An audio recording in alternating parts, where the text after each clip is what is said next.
So I had it appraised, closed it with a bank loan, we put 20% down. And the only way I had that 20% was from doing 2 wholesales, a 30K wholesale, a 35K wholesale. Boom. Hey, I funded that's what this I thing love. with wholesale. I funded this thing with the 2 deals before it. Clip that up. Clip that up.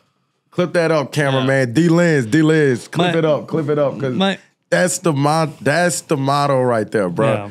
Use the wholesale money to get into the larger deals. So you made 30K, 40K, whatever. You stacked up a account of money, capital in this game off of marketing dollars. That's it. You ain't have to buy this deal, no license, no credit or nothing. And then use that money to make $290 on the flip. The flip money came from one 30K wholesale, one 35K wholesale in the 30 days before I got that thing under contract. Completely new, not my money. Yo, what's good? It's your boy, Abram Mitchell, and you are now tuned into the Triple M Show, where you unlock the secrets of a money-making mindset. Y'all know what we do, bro. We gonna bring on the top of the top, the best of the best in the market, and our people come on here to drop game. So today, I got an amazing guest with me, my guy, Morgan. What's good with you, bro? What's up? Good to see you. How you feeling? Good. I'm feeling good, too, bro, because I feel like you one of those people that a lot of people don't even know about, but you making a lot happen in the market, so I definitely feel like this is going to be a good episode, and that's the reason why I asked you to come on here, because I know, like, your perspective is going to open up for a lot of people in here. So y'all know the drill. Make sure you are in a space where you could take notes, where you locked in and focus, and just take one thing from the show. Don't get like an information overload in this day and age, and in 2023, you get on Instagram, you get on Twitter, you get on podcasts, you get it everywhere, and you see information. You see people throwing information out at you. But at the end of the day, like, what good does that information do for you? What good does that knowledge do for you if you never truly capitalize off of it? So, like, me, take for instance, I had opportunity to get in stocks, to get in crypto, to get in Forex. Ultimately, I got into real estate, and I stuck by it. I'm not saying that those other things don't work. They do. That's the point. A lot of things work. Multiple things work. But at the end of the day, let's focus on one thing at a time, and then eventually you could start getting into those other fields. That's what I did. So we going to focus on real estate for sure on this podcast, but when you come in here, you go hear about real estate, entrepreneurship, mindset, and just how to be a winner in general.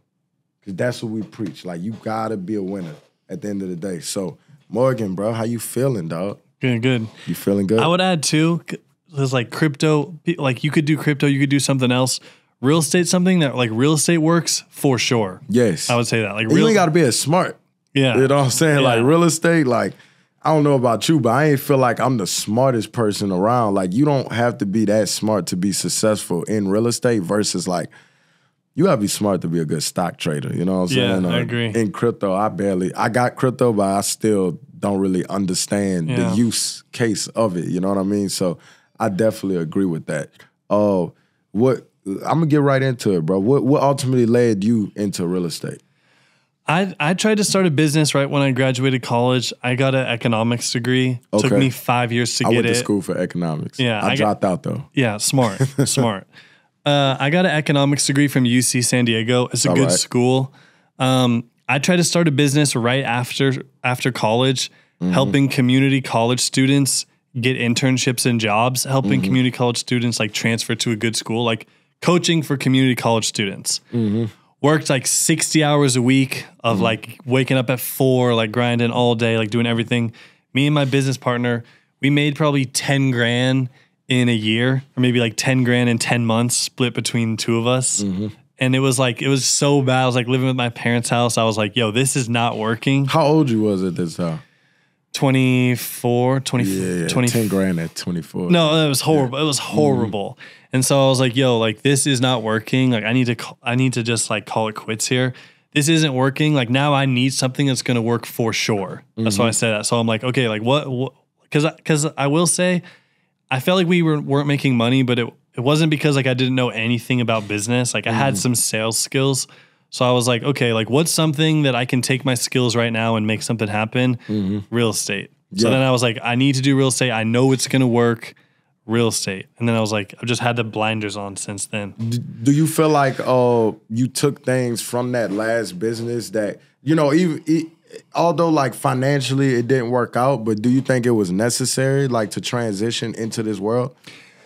I don't know if it was necessary, but I definitely learned a ton of stuff. Like it wasn't like I'm starting a business, but I'm gonna like play video games. It was like I was full time. I was like paying for coaching. Like I had thrown my hat over the fence, like paying for coaching, like going all in, like working like hard, like sales hard, marketing hard. Like I was serious about it. I was very serious about it.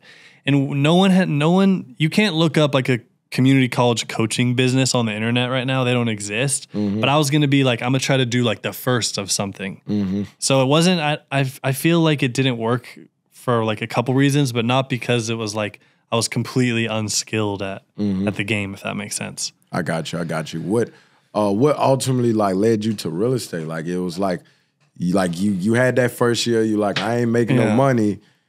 Were you already focused on real estate beforehand, or like you just seen something? And most people have like the bigger pocket, like, or it was what's the book? Rich Dad Poor Dad. Rich Dad Poor Dad. And I read that one. Yeah, I've read too. Yeah. Great book. That's a dope book though. I feel like a lot of people, even though it's cliche, like it's a shift. Oh yeah, I would say it's a must read. I would say it's a must read. So I was like, okay, I'm doing community college. This isn't working. What's gonna work? I'm on YouTube. I was just telling you this. I see a Chris Crone video. The Chris Crone video wasn't how to get rich. It wasn't how to make millions, how to do this. It was literally like how to like live in the basement of a house and live for free. How to house. It was like a house hack video. Okay. But just the concept of a house hack, I was like, okay, if I can limit my expenses, my living expenses to zero, or if I can make $200, then I'll have enough runway to start like another business and like take another crack. Because you got more opportunity, you got more time, you know, to where you're not worried about making that money to live because it's already taken care of. So now you can focus on something else. Yeah, I was just like, how can I get free? Because I was living at my parents' house. Like, man, it's hard to do a lot living at your parents' house. Yeah. So I was like, how can I make something happen? It probably was like, look, Morgan, we love you. Yeah. We birthed you. We brought you in this world. But hey, man, you got a clock ticking right now. Yeah. Yeah. And so I was just like, how can I get free? Like, how can I get more runway? Right? Like, because if I have a bunch of runway, like I know I'm going to make something happen. I just need a little more runway to start something. So did you like, all right, so you saw the video of Chris Crone. I know who Chris is. He big in this space right now. Oh, so you saw that video with Chris Crone, and he was talking about house hacking. So what was like what's the first thing you did? Like you was in San Diego at this time still? Yeah. Most of my connections were in San Diego, but I was like kind of bouncing in like Northern California. But I'm like between Northern California and San Diego. Okay.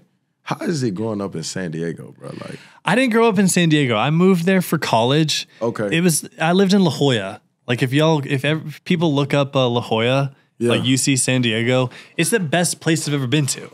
Like, so La Jolla is better than San Diego. La Jolla is just like the coast, is like the northern coastline of San Diego. Okay. But it's a small, like we have Mount Soledad. Like it's just like the best place. Have you been to San Diego? Never. I always heard though that like I've been to LA.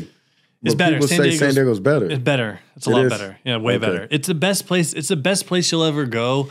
It's just you're gonna need to cough up $5 million for like a sick house. Yeah, where here it's $1 million for a sick house. A lot of people retire and go to San Diego. I heard. Okay. I'd like to. My plan is to do well. Go back to San Diego. Oh, so you wasn't running away from home. You just couldn't at the time afford to live out there in San Diego. I could, and I'll say this too. When I first started doing real estate, this is a good story. I was in a fraternity in college, and they had a really nice house, maybe like a 5.5, a really nice house. I literally lived in the garage of that house. They had carpet. It was like fixed up a little bit. It wasn't like concrete.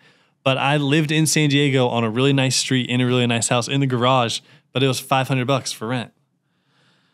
So that was. So you're probably looking at people that's complaining right now and like, dude. Yeah, I lived in a garage. Just when I first started doing real estate, I was living in a garage, keeping like 80% of what I was spending. That's a good concept, though. Yeah, you know, because it's gonna keep you in this business. You know, some people that don't understand that concept, never even get to the next step.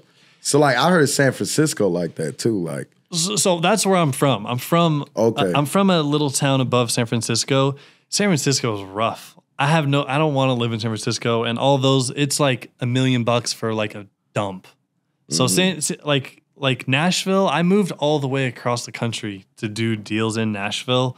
Like I absolutely love Nashville because the opportunities to be a little guy in California, it's much harder to be the little guy in California than it is to be a little guy in Nashville or a little guy in like Alabama somewhere. Like I would recommend that. If you're a little guy, don't try to bang it out in New York City. There's so many big guys there. Like you're just a little guy. But in Nashville, like my first deal was buying a piece of land for $115,000. You got to put a little percentage down. But like, I feel like the little guy can kind of bang a little bit in Nashville where the little guy, like obviously I hope people can do it. I'm sure people do it, but it's harder to like bang in San Francisco. Because you priced out. You get priced out. Like I feel like you said, $5 million, and you said, hey, you come across a good deal in San Diego, San Francisco, say it's dirt, even though they don't even have any dirt there, but let's just say it's dirt. It's probably gonna cost you, what, $1 million? Yeah, something crazy. So you don't got the cash to even. And if you're missing the experience, because when you're starting out, you're missing the experience, you're missing the financing, like you're missing the relationship with the subcontractors, like you're missing so much that like, you need some advantages. That's what I tell my people too. It's like, as a little guy, you need every advantage you can get your hands on. Like you need every little advantage to get on. And to just be a little guy starting out and you start in San Francisco, like, man. Bro, what's crazy is me coming from Louisiana to Nashville, I felt like Nashville was the New York or the same.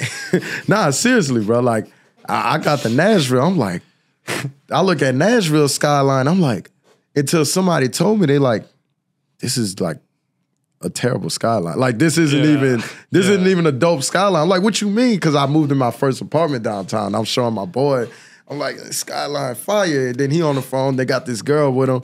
And then she was like, let me see. And then I said, yeah, this skyline fire. She like, that skyline is terrible. Yeah. I'm like, what is you hating? Like, what are you talking about? She's like, at this point, I've never been to New York. I've never been to, Minneapolis or places that have larger skylines and more to see. So I definitely agree with that, though. I definitely agree. It's just levels to everything. It depends on where you're at. You was coming from San Diego to Nashville. I was coming from Louisiana up to Nashville. And I'm like, man, there's more opportunity than I ever seen, you know? But again, like my parents don't do real estate. Like, so I was coming from those places, but it's not like, oh yeah, like my dad owns a big apartment complex in San Francisco. Like I saw it. I saw San Diego, like I saw La Jolla, but like I wasn't in on any of those deals. So it was just like 50 Cent in you watch Power? You don't watch Power? I saw his movie. Bro, you gotta watch Power. All right, deal. Like at the beginning though, you'll get it if you watched it. But at the beginning, in the intro, he like, I come from a big rich town. I just come from the poorest part. So like growing up in those cities, it's like, damn, I'm seeing this every day. But it's a group of people that's capitalizing off of it, and I have no idea. So I feel that. There's always a flip side to every coin. So like, what was that first thing you did? So you see Chris Chrome video, and you he was talking about house hacking.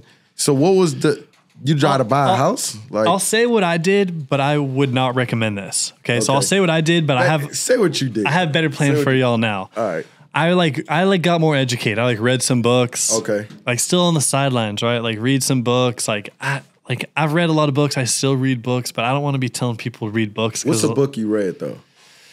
The Cash Flow Quadrant, Rich Dad, Poor Dad. Like if you can't wholesale after this, I've got nothing for you by Scott. Because Morgan might be watching this. Yeah, I read. Okay, I'll give a couple books. Morgan might be watching this. The Bigger Pockets, like books, like How to Buy Real Estate with 0% Down. Okay. There's like a yellow book with yellow trim by Bigger Pockets. Like you can buy those Bigger Pockets books, and what it says on the front, it'll tell you. So like a seller financing book, you can do that. I saw another one that was like it's a blue book that's about like how to flip a house if you've never done a flip before. Okay, I read that book. So I read a couple books. But then what I really did, I wanted to get into real estate, but I was like, man, I need a job. I need to get paid now. So I got a job. I got like a job making $80K as like, it was like a ServiceNow. Have you heard of ServiceNow? It's kind of confusing. It's like an IT service. It's like an IT. I got a sales job at an IT company. Okay, so you were selling the product. Selling some IT. What year is this? This must have been 2018, 2019. Okay. Maybe 2018. I got in at 2018. Yeah, 2018. This is what I was doing. When everyone was doing what you were doing, like I should have just did what you did. But this is what I did. Bro, listen, same goal, different journey. Because you obviously made the right decision. You made a good decision, you know. I had a regular job making 80 grand as a salesperson. I did have some sales ability. That would be my like unfair advantage coming into real estate. Is like I kind of was already a closer before I had done any real estate stuff. But I had a sales job and I was like making maybe 5 or 6 grand a month after taxes. And I was kind of thought I was balling a little bit because I was so broke. 10K.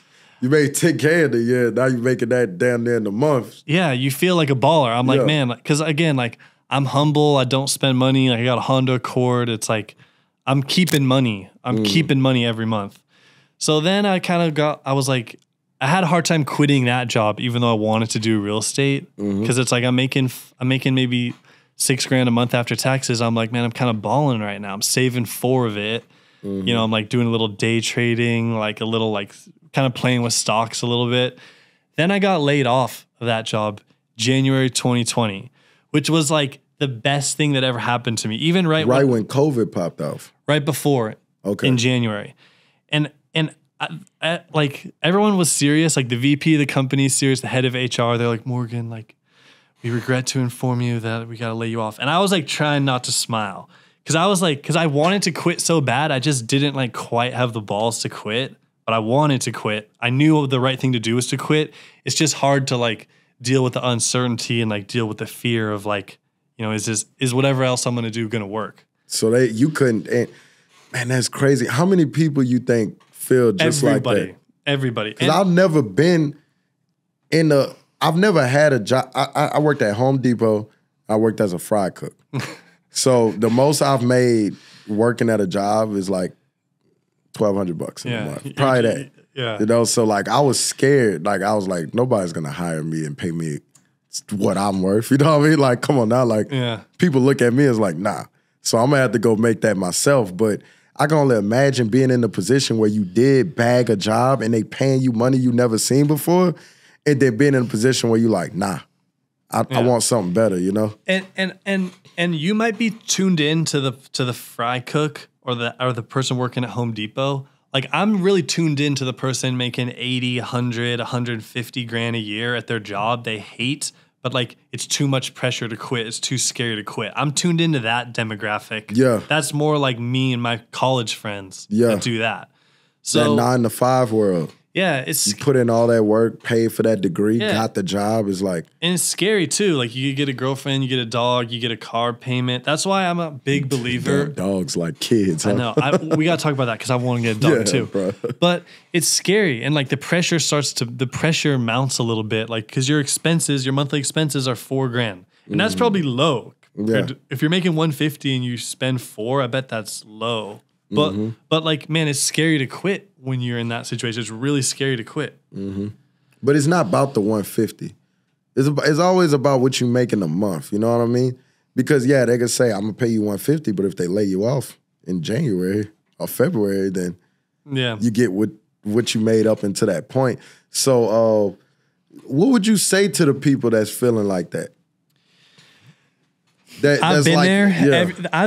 I've been there, and everybody's there. And it depends. Another thing, I don't want to say, hey, everyone has to start a business. If you're listening to this, obviously, like you want to start a business, but not everyone needs to start a business. I would say this to that person: only quit and make something happen if like you're bothered by your job. Because I was bothered. I had like God or my intuition or whatever you want to call it. I had like a spirit that was like, you can do more than this. You can do more than this. If you don't have, if you're in a situation and you don't have a feeling or something being like, you can do more than this, or I'm meant for something else, or there's something wrong here, then just do it. But if there's something saying like, hey, like you can do more or you're meant to do something greater, you have to listen to that. Yeah. Like you always have to listen to that. Your gut, like, man, it's one thing. I was talking to somebody about this the other day. I'm like, bro, every time, like it never lie. Like my intuition, even if it's a year down the line, you know, and I'm a big believer in karma and, you know, just all that type of stuff. And like, I'm saying that to say that I agree. Like, if you got that gut feeling that's like, only you know. You know, you could hide it and you could talk to other people and try to get them to tell you what to do, but like, only you truly know if you got that feeling that's like, if I stay here, I'm gonna regret it, you know? And that's like my biggest fear is like, I'd rather put myself in a place where I'm not comfortable at all. We was talking about that before this. Like, you was talking about, you know, the whole content space and comfortability, but I'm like, I'd rather be uncomfortable and deal with it on the front end and get my answer than never try it. And then 10, 20, 30 years down the line, I'm like, what if? You know, it's almost like that girl that you like, damn, I should have asked her for a number or something like that. You know, it's like, well, hey, at a certain point where that door closed, it's closed now. And I think a lot of people in the world allow that door to close because of comfortability, because of, you know, they might have a kid, they might have a dog. You know, they might have some type of responsibility that's like, hey, if I do this, I might not be able to take care of that, you know? So it's definitely a tough decision to make. Yeah. Yeah, and it's scary for sure. And it's not like an easy thing.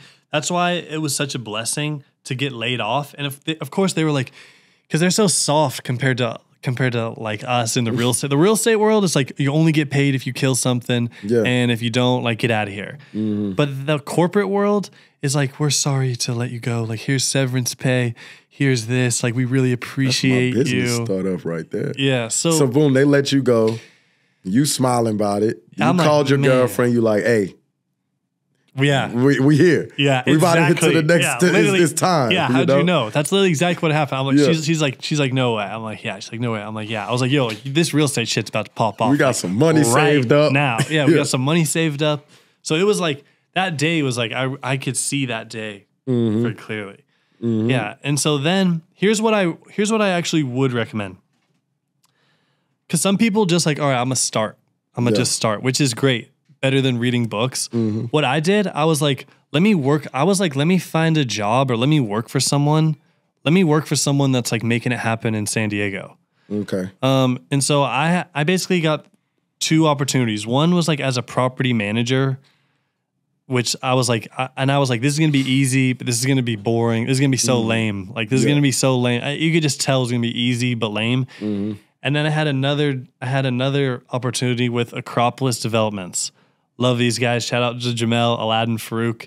And this is in San Diego. This is in San Diego. These three guys, they look just like you, three black guys. Okay. They clean up. These guys are so good at real estate. These guys are super executors. Like, I have no issue promoting these guys. Like, these guys are dogs. Like, and I'm 20 something.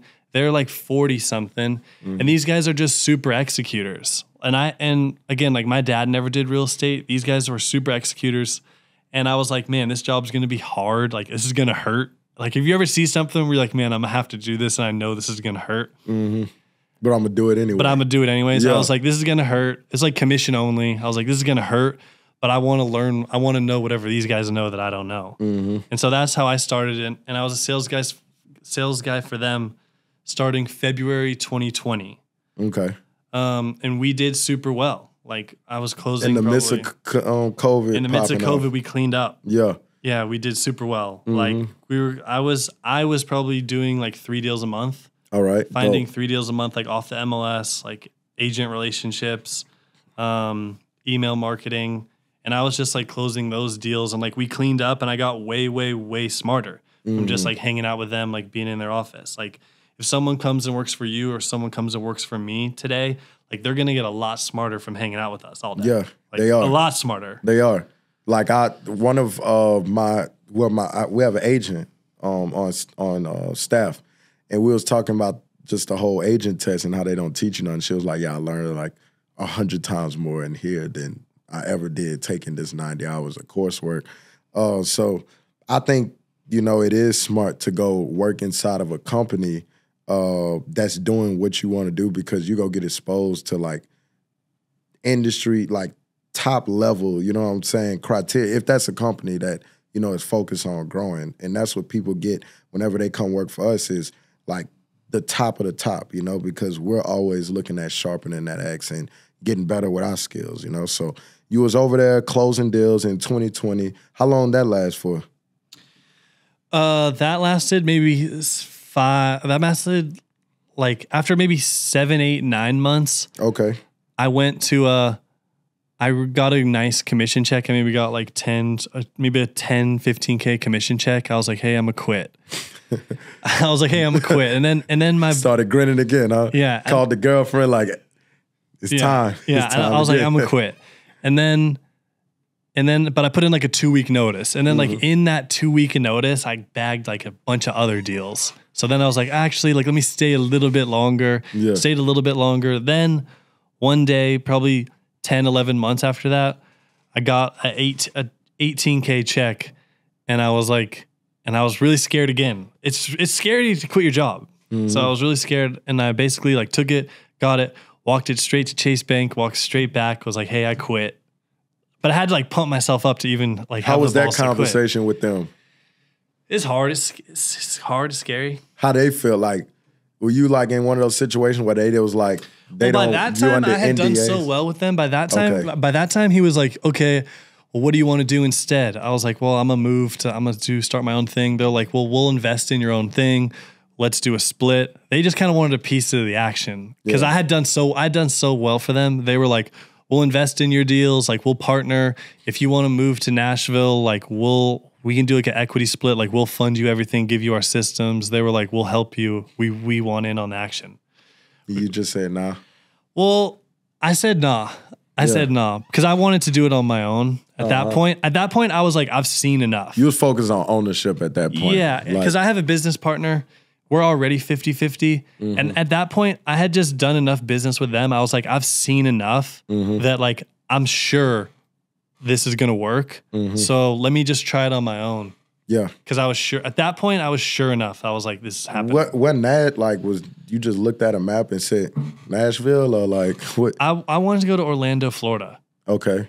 I really believe in that market. That's if I had one like 30-year bet, Orlando. Okay. Like if I could just buy like a rental there, that'd be my place to still rent. To this day? Yeah. Okay. Orlando. Orlando's just the place. It's like cheap enough. It's in Florida. Like everyone's moving to the Southeast. Like I'm telling you, Orlando area. So why did it end up being Nashville? I had a girlfriend. My business partner was single. And he was like, and he had gone to Nashville for some other business trip. He had kind of seen Broadway, the Broadway girls, goes to Midtown once. He's little single. Broadway girls alone. Yeah, and so I shout out to Morgan. Huh? No, I did enough research. I was like, Nashville's good enough. It's much better. I was like, this is a good enough market to go to. Yeah, but I wanted to go to Orlando. Okay. Yeah, get a little more ultimately tan, play a little more golf. So it was like other people kind of influenced that decision But you like it though. You love Nashville. Yeah. So, boom, you dove straight in. This 2021 now? Yeah, March 2021. I drove here from La Jolla. All right, cool. So, damn. Yeah. That's like 30? 3 days. I had never been here before. I'll say one funny story. I'd never been here, never been to a state touching Tennessee. Never been anywhere close. Never been. We drive through Memphis. They're like, "Oh, let's go to Memphis. Let's go out in Memphis for one night." Y'all hit Beale Street? We hit Beale Street on a Tuesday. All bad. It was. I was like, did I just make the worst decision of my life moving to Nashville? I was like, this is horrible. But Memphis is like a complete opposite. Complete opposite. I was like, this is so stupid. Like, this is so stupid. Like, I couldn't believe it. I was like, there was not one girl. I was not one girl out. It was just like 300 dudes out at the bar. It's like, what? What bar you went to, man? Shout out to Memphis. Shout out to Memphis. We like Memphis over here. Okay, man. I'm not hating on BB Kings. I'm not trying to hate on Memphis, but I was just like, what? I feel that. You was like, it ain't for me. Culture shock. Yeah, it ain't for me. I was just like, what? Then you got to Nashville and you was like. Got to Nashville, I was like, okay. I like it here. But Memphis, I was like, oh my gosh. Memphis is definitely.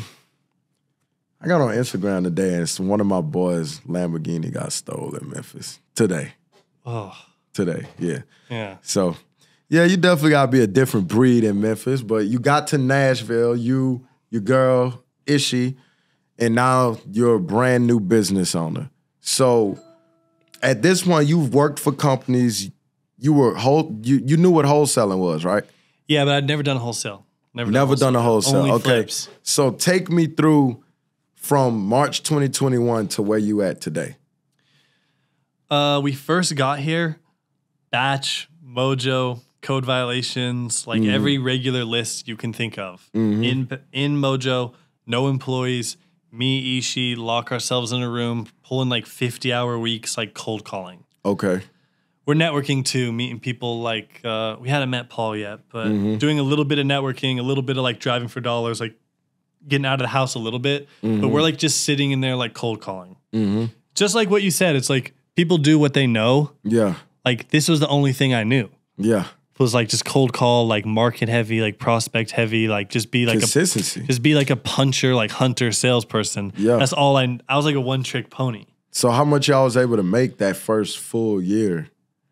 Including like equity and including everything. Including equity and deals, just being probably your owner. Now at this point, you'd have made money for this company. Probably $500,000, maybe $500,000, maybe 600K. Yeah. $500,000. Yeah, maybe first year saying, you know what, I'm doing this thing as the owner. Yeah. Y'all did $500,000 in revenue, right? Yeah, side of 600. Yeah, and my boss in San Diego was like, bro, shout out, bro. That's dope, he was like, how was you feeling, bro? Before we get to that, come on, man. How was you feeling, bro? You just told me you went from 10K to 80K to $15,000, $18,000 commission checks to, hey, we started a business and we're doing. Honestly, like, man, I want to be humble, man. I don't want to say I have it all figured out, or that it was super awesome. Like, it's not like my life did change, because I don't live paycheck to paycheck anymore. Even on my darkest day today. We talked before, like I can be stressed out about deals, like at least like in a way out of the rat race a little bit. Yeah. I don't have to worry about making the $5,000 a month. You know what I mean? But then you saw the possibilities too, like what's possible in this world. Well, I heard you and Matthew's podcast where he was like, man, we left 150K on the table, 150K of mistakes. I've been here since March 2021. I can point to you exactly 1.5 million of mistakes. You know what I mean? It's probably more than that, bro. Yeah, so more like we saw a lot, we did a lot. Like it does change your life to officially kind of get out of the gate. But still, just like looking to the next thing, you know, because when you unfortunately, like as you go up, then you hang out with your friends. All your friends are up, so it's like as you go up, like you look around, then everyone else is that high. So yeah, I understand. It's levels to everything. You know, but it's like Grant Cardone. They're like a single-digit millionaire is like probably the most scared person in America because now you're like, you like right at that phase where it's like a few wrong steps and boom, I'm right back. Like I could lose it, But the flip side is like, you're probably feeling good about the decision you made, very good about the decision you made, and also you see that is like, damn, you might have was shooting for $250,000, you know what I'm saying? You might have was shooting for something way less, and you're like, damn, I could take this thing to levels that I didn't even think was possible for me, That's how it was for me, Like at first, I'm like, I found out in June of 2018, and I was like, I want to make 20K, in the first 6 months, and I made way more than that, and I'm like, damn, well, $1 million or 100,000 does not seem so far as you think it is, and that's what. Especially after you've seen it, right? Because our deals, we did like an 80K wholesale, 35K wholesale, 30K wholesale. But what really was good was we did a 290K flip on a duplex in North Nashville. Oh yeah, bought it for 170, spent one on Torbet. Yeah, bought it for 170, spent 60 to fix it, sold it for 540. But the other thing, dope. Yeah, it was sick. That's dope. But when you see it, like there's things that like you can't explain, but because you've seen them, like how the million's gonna come. It's gonna be like I need to do I need to do like X many like 50K wholesale deals. And like, so another thing is like you see it happen. It becomes a science, you know, it becomes a formula. Like you just said, if I'm doing 50K, I need to do it this many times. You know, like when I got my first check of 32,000, I always tell people that was 10 million. That was 100 million. You know, I'm not there yet. I'm going to get there, but even when I get to 100 million, I'm going to still go back to, hey, it started with 32,000 and me figuring out how to do it again. Because who's going to make, like, this overnight success thing is like the tip of the iceberg. Like, most people don't make 10 million, 100 million at one time. No, it's a combination of wins, you know? So most flips is not a $290,000 profit, which you just kind of, I know you being humble, but you kind of like just glossed over that. Y'all made $290K on a flip. That's like, that don't happen, you know, especially if you sold the house for $540. So you made over 50% ROI on that deal. Yeah. Can you tell me like about that deal, like kind of, and we about to wrap up. We running out of time, sadly. Yeah. I'm gonna have to bring you back on here again, bro. It was a dope episode so far, but how you make $290 on the flip? Like, tell me how that deal went. Did this guy just not, what was that situation? Rental. Okay. Right. So that's another thing I'm sure you like train on, right? It's like people are the most emotionally attached to the house they live in. Okay. Because when the neighbor sells, it's like, ooh, the neighbor sold his for his much. He sold this for this much. But if it's someone's rental property or if it's someone's land, they're less emotionally attached to it, less like tuned into the price, more like if someone's going to fire sale something, they're probably not going to fire sale the house they live in. They're going to fire sale their land or their rental. Okay. So this was a guy's rental. It was on Section 8. Out of state, in state? North Nashville, like right around the corner. Well, I'm saying, did he live? Oh, he lives in Brentwood. Okay. He lives in Brentwood. He's a rich guy. Rich guy. Rich Yeah. Rich guy. All right, Love doing deals with rich guys, right? Like rich guy. Because it's like you tall people. Y'all say everybody, you can see somebody's like 5'6" and be like, you like 5'10", 6 foot, you know what I'm saying? Yeah, exactly. Yeah, rich people, because let's say you're 80, your net worth is $4 million. You don't care about selling your thing for 170 or 270 or 370. It's not going to change your life. It'll change, like it could change my life, but it's not going to change his life. He's rich. Yeah. You know? So he's rich. He's rich. It was rented for $1,700. Okay. So he's probably just like, I'll sell this for 170. But he was the one that like he said the price first. It's okay. It's if like they a say 1% thing. yeah, like he'll just sell it at the 1% rule was my thought.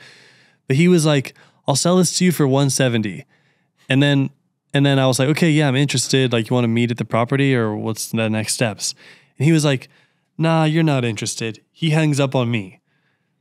Put it in follow-up, didn't think much of it. Follow-up, hey, this is Morgan. We talked last week. I'm still interested. What's going on?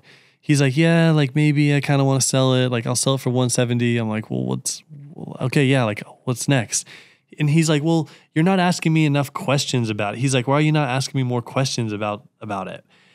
And I was like, honestly, like, I don't need to ask any more questions. At this price, like, I don't need to ask any more questions. Like, I'm ready to go. Like, can we just meet at the property? Like, what are you doing on Saturday? He's like, yeah, okay, I'll meet you there on Saturday. Meet him there on Saturday, like, bang, bang, 170, sign it, done. Easy. A couple follow-ups. And then you buy the deal. So then, all right, at this point, have you done a flip? No, I had never done a flip. Never bought a deal. Never bought a deal. Or right. I had bought a piece of land. I wholetailed a piece of land. Okay, got you. So, but at this point, you're not thinking of flipping this property. No, I'm thinking of flipping it. Oh, so you went into it knowing, hey, this is my first flip right here. I went into. I went in. Well, first, I mean, when someone says that price, I'm just going in there being like, lock it up. That's what I'm saying. Did you know that duplex was worth $540,000? The market went up a little bit. I knew it was worth. I knew I could sell it for at least like 2 something. I knew I could at least wholesale it for like 80. Okay, maybe. So you like, I'm gonna take this one down. You got with a hard money lender? No, so it was funny. See, I was a little bit smart. I was like, hey, like I'll agree to your price of 170, but I'd like to close on this with a bank loan. Can I have 60 days to close it? Or can I have my 30, 45 days to close it? I want to close it with a bank loan. Yeah. So I had it appraised, closed it with a bank loan, we put 20% down. And the only way I had that 20% was from doing 2 wholesales, a 30K wholesale, a 35K wholesale. Boom. Hey, I funded that's what this I thing love. with wholesale. I funded this thing with the 2 deals before it. Clip that up. Clip that up. Clip that up, cameraman. D-Liz. Clip it up. Because that's the motto right there, bro. Yeah. Use the wholesale money to get into the larger deals. So you made 30K, 40K, whatever. You stacked up a count of money, capital in this game off of marketing dollars. That's it. You ain't have to buy this deal, no license, no credit or nothing.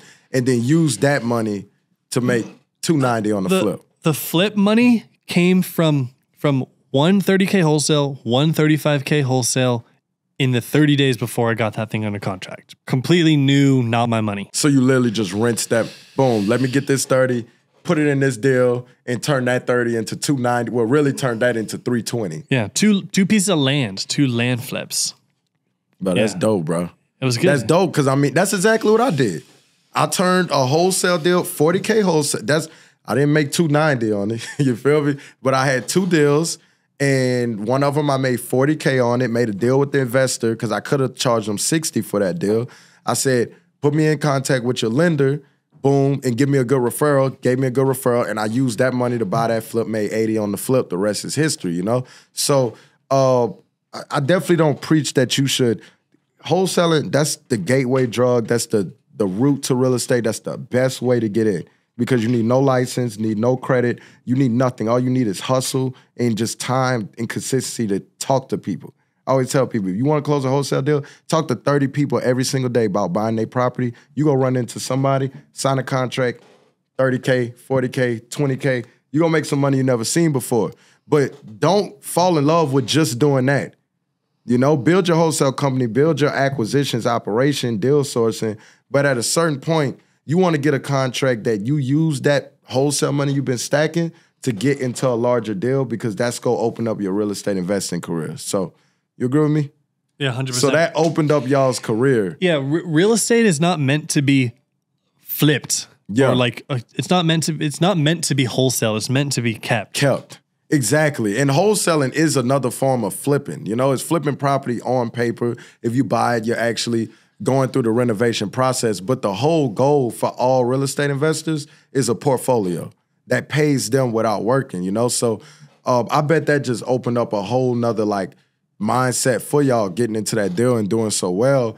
But okay, where are y'all at now, you know, in y'all's business? Are y'all focused on deal sourcing and doing more flips? Or where y'all at now? Yeah, we want to focus more on flips and new construction and like holding like rentals.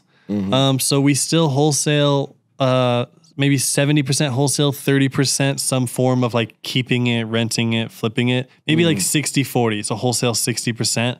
But the best stuff, keep or take it down in some form. Okay.